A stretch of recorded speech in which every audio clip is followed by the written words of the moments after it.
दोस्तों पुष्पा इम्पॉसिबल में आप लोग देख सकते हैं कि यहाँ पर जो पंडित जी हैं दोस्तों वो अब यहाँ पर ऋषभ के घर में आ जाने वाले हैं। और जो ऋषभ की मम्मी है वो दोस्तों दोनों की कुंडलियाँ अपने पंडित जी को दिखा देती हैं। तो पंडित जी देख कर कहते हैं कि वैसे मानना पड़ेगा कि ये तो कमाल ही हो गया। तो दोस्तों यहाँ पर ऋषभ की मम्मी कहती हैं कि क्या हुआ पंडित जी, खैर तो है ना सब। तो दोस्तों पंडित जी कहते हैं कि जैसे यहाँ पर हमारे बड़ों की यहाँ पर कुंडलियाँ मैच हुआ करती थी ना, इस तरह आपके बच्चे में और जो आपकी आने वाली बहू है ना, उन दोनों के 36 के 36 गुण आपस में मिलते हैं। इसलिए इन दोनों की जोड़ी बहुत ही ज्यादा यहाँ पर बढ़िया होने वाली है। मैं तो आपको यही कहूंगा कि जल्द से जल्द इनकी शादी करवा दी जाए। दोस्तों जब यहाँ पर ये बात सुनती है ना, यहाँ पर ऋषभ की मम्मी के 36 गुण मिल गए, तो दोस्तों वो खुश भी हो रही होती है, लेकिन सोचती है कि ये कैसे हो सकता है, हमारे रामलीला के ऐसे गुण मैच हुए थे, लेकिन ये तो एक साधारण से बच्चे हैं, इनके ऐसे कैसे मैच हो सकते हैं। तो दोस्तों पंडित जी कहते हैं कि ये एक दूसरे के लिए ही बने हैं। अब दोस्तों ऋषभ कहता है कि मम्मा जरा मैं उठकर आया, जरा जाकर राशि को ये बात बता दूं। अब दोस्तों जाता है वो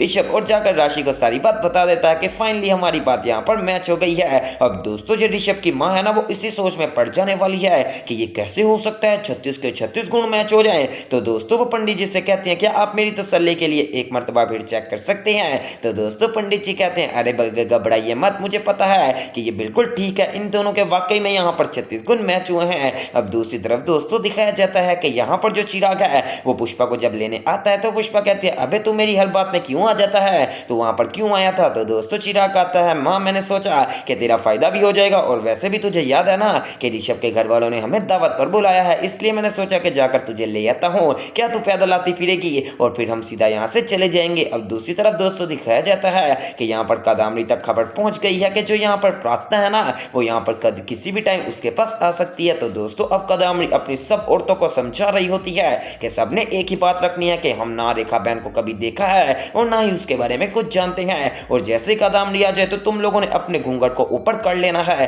अभी दोस्तों ये बात हो ही रही थी कि इतनी ही देर में दरवाजा नॉक होता है, तो यहाँ पर अब कदामनी को लगता है यहाँ पर प्रार्थना आ गई है। तो दोस्तों वो जब दरवाजा खोलते हैं ना, तो कोई और नहीं आया होता बल्कि आई होती है रेखा बहन। तो दोस्तों कदामनी देखकर काफी ज्यादा परेशान हो जाती है और कहती है कि रेखा बहन मैंने तुझे कितनी मर्तबा समझाया है कि तूने मेरे पास नहीं आना था। तो दोस्तों रेखा बहन कहती है मैं कादामनी जी आपको ये बताने के लिए आई हूँ कि मुझे यहाँ पर पुलिस ढूंढते ढूंढते यहाँ पर आ रही है। तो दोस्तों कादामनी कहती है कि मुझे इस बात का पता है, तो चल जा अपने कमरे में जा। अब दोस्तों जैसे ही रेखा बहन वापस जाने लगती है कि दोबारा से दरवाजा नॉक हो जाता है, और दोस्तों अब कादामनी अंदर से पूरा हिल जाने वाली है, क्योंकि जाहिर सी बात है अब कोई और नहीं आया बल्कि अब तो सारी प्रार्थना और प्रार्थना की टीम आ गई है। दोस्तों जब कादामनी को पता चलता है तो वो पूछती है कि कौन है। तो दोस्तों प्रार्थना कहती है कि मैं आईपीएस प्रार्थना। अब दोस्तों कादामनी यहाँ पर रेखा बहन को कहती है कि जल्दी से तुम भी घूंघट कर लो और किसी को पता ना चल पाए कि तुम यहाँ पर मेरे घर में मौजूद हो। अब दोस्तों यहाँ पर कादामनी अपनी नौकर से कहती है कि जाओ दरवाजा खोल दो। अब दोस्तों जैसे ही वो दरवाजा खोलती है तो प्रार्थना अंदर आ जाने वाली है, और आकर कादामनी जी से कहती है कि कादामनी जी और सुनाए आपका क्या हाल है। तो दोस्तों कादामनी एक्टिंग करना शुरू कर देती है और कहती है अरे वाह प्रार्थना, तेरी वर्दी में देखकर तुझे मुझे काफी ज्यादा खुशी हुई, आओ आओ कितनी देर बाद आई हो। तो दोस्तों यहाँ पर साथ ही प्रार्थना कहती है कि कादामनी जी मैं कुछ जरूरी काम से आई हूँ, अगर आप वो मेरा काम कर देंगी तो मैं काफी ज्यादा खुश हो जाऊंगी। तो दोस्तों कादामनी कहती है ऐसी भी कौन सी बात है प्रार्थना। तो दोस्तों प्रार्थना सारी बात बताने वाली है और कहती है कि आपको याद होगा कि आपने यहाँ पर जब अपनी बच्ची की केयर वगैरह करवानी थी तो एक औरत आपने रखी थी जिसका नाम था रेखा बहन। तो दोस्तों कादामनी कहती है हाँ जी मैंने रखी हुई थी, उससे क्या हो गया। तो दोस्तों अब प्रार्थना कहती है कि वो एक बहुत ही बड़ी चोर है, पिछले जितने भी दिनों में यहाँ पर चोरियां हुई हैं सारे में उसका जरूर हाथ है, और वो बच्चे चुरवानों में काफी ज्यादा माहिर है। अब दोस्तों यहाँ पर पास ही रेखा बहन खड़ी है घूंघट में, और वो ये सारी बातें सुन रही होती है कि आखिरकार पुलिस को मेरा पता किस तरह चल गया। तो दोस्तों साथ ही कादामनी कहती है अरे आपको गलतफहमी लगता है कोई हो रही है। तो दोस्तों प्रार्थना कहती है कि नहीं कोई गलतफहमी नहीं है, बल्कि हमें पक्की रिपोर्ट मिली है, और कहीं ऐसा तो नहीं कि जब आपने कहा उसने ख्याल रखा हो तो आपके साथ तो कुछ गलत नहीं किया था। तो दोस्तों कादामनी कहती है नहीं नहीं मेरे साथ क्यों करना है, चलें अगर आप कैसा कह ही रही हैं तो मैं अपने यहाँ पर ग्रुप में एक वीडियो सेंड कर देती हूँ और कहती हूँ कि अगर किसी को इसके बारे में इंफॉर्मेशन पता चलेगी तो वो हमें फोन कर देंगे, उससे पहले आप सारे यहाँ पर मेरे गांव की चेकिंग करिए और शुरुआत मेरे घर से करिए। अब दोस्तों कादामनी एक एक करके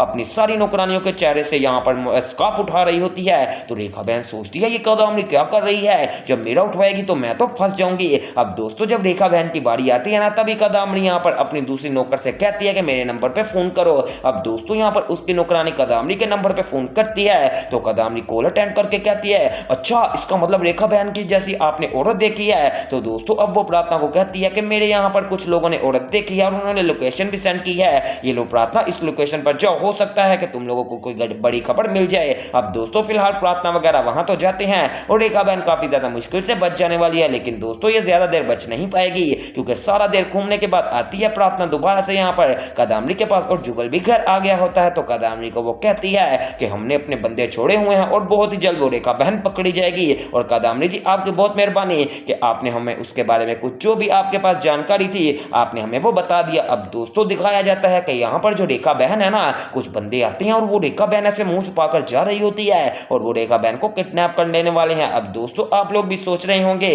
कि आखिरकार ये बंदे कौन है, तो ये और कोई नहीं है बल्कि कादम्बरी के ही जानने वाले हैं और साथ ही साथ ये बंदे कादम्बरी के भी जानने वाले हैं और यहाँ पर प्रार्थना के भी जानने वाले हैं। अब दोस्तों वो यहाँ पर कादम्बरी को भी फोन कर देते हैं कि हमने रेखा बहन को पकड़ लिया है, आप यहाँ पर आ सकती हैं और प्रार्थना को भी। अब दोस्तों पहले कादम्बरी आती है तो पीछे से ही प्रार्थना आ जाने वाली है और कहती है कि कादम्बरी जी यहाँ पर तो मैंने आना था, आपको कैसे पता चला कि रेखा बहन यहाँ पर मौजूद है। लो दोस्तों फाइनली यहाँ पर अब वो यहाँ पर आ ही गया ऊंट पहाड़ के नीचे और कादम्बरी दोबारा से फंस चुकी है और जो आईपीएस प्रार्थना है ना उसने इस केस को बिल्कुल ही मोड़ कर रख दिया है। दोस्तों अब यहाँ पर हवालात में बंद कर दिया जाने वाला है। आईपीएस प्रार्थना ने यहाँ पर पकड़ लिया है कादम्बरी को भी और साथ ही साथ यहाँ पर रेखा बहन को भी और दोस्तों बहुत ही जल्द अब सच भी उगलवाया जाएगा जो कि आपको बाद में देखने को मिलेगा। अब दूसरी तरफ दोस्तों आप लोग देख सकते हैं कि यहाँ पर जो सारे बस्ती के लोग हैं वो कहते हैं कि हमें पुष्पा के खिलाफ कंप्लेन करनी चाहिए कि इसने हमारी आबादी में आकर पहले हमें रिश्वत देने की कोशिश की है और उसके बाद यहाँ पर हमारे ऊपर हमला भी करवाया है। अब दोस्तों यहाँ पर सारे लोग आ जाने वाले हैं अपनी सारी बस्ती को लेकर सीधा पुलिस स्टेशन और आकर पुष्पा इम्पॉसिबल के खिलाफ कंप्लेन करते हैं। तो दोस्तों साथ ही साथ प्रोफेसर शास्त्री भी आ गए थे और बाकी सब लोग भी। तो दोस्तों पुलिस वाले देखकर कहते हैं कि ठीक है आपकी कंप्लेन हमने यहाँ पर दर्ज कर ली है, अब सब लोग साइन कर दीजिए और हम पुष्पा इम्पॉसिबल को इन्वेस्टिगेशन के लिए जरूर बुलवाएंगे। लो दोस्तों अब पुष्पा के बेचारी के यहाँ पर रास्तों में कंडे भी घेरे गए हैं और आखिरकार ये किसकी वजह से हो रहा है। दोस्तों मुझे एक बात की समझ नहीं आ रही है अभी तक, क्या ये जो यानी कि प्रोफेसर शास्त्री है ये सच में जानबूझकर लोगों की तबाही कर रहा है या फिर प्रोफेसर शास्त्री को भी झूठ में रखा गया है। अब दोस्तों प्रोफेसर शास्त्री कहते हैं कि जी सर अगर आपको लगे कि पुष्पा इम्पॉसिबल बेगुनाह है तो उससे ज्यादा जोर जबरदस्ती मत कीजिएगा। तो दोस्तों साथ ही यहाँ पर प्रोफेसर का जो कोलीग है वो कहता है पार्टनर, वो कहता है अरे छोड़ यार शास्त्री क्या हो गया है, पुष्पा को हम ऐसे ही हरा देंगे, वो यहाँ पर तेरे साथ केस लड़ेगी नहीं। तो दोस्तों प्रोफेसर कहते हैं तू खामोश हो जा, तेरा केस मैंने लड़ना है ना, मैं तुझे केस जितवा कर दूंगा, अब तू मेरी बात में मत बोलना। तो दोस्तों अब यहाँ पर प्रोफेसर का पार्टनर चुप कर जाने वाला है और बहुत ही जल्द यहाँ पर कादम्बरी का सच तो सबके सामने आ गया है, लेकिन अब प्रोफेसर शास्त्री के साथ केस लड़ेगी पुष्पा इम्पॉसिबल। और आप लोगों को क्या लगता है कि यहाँ पर पुष्पा प्रोफेसर शास्त्री को हरा पाएगी या फिर नहीं, मुझे कमेंट्स में लाजमी बताइएगा। और दोस्तों इस तरह की मजीद अपडेट सबसे पहले देखने के लिए मेरे चैनल स्पाइसी एंटरटेनमेंट को सब्सक्राइब करें।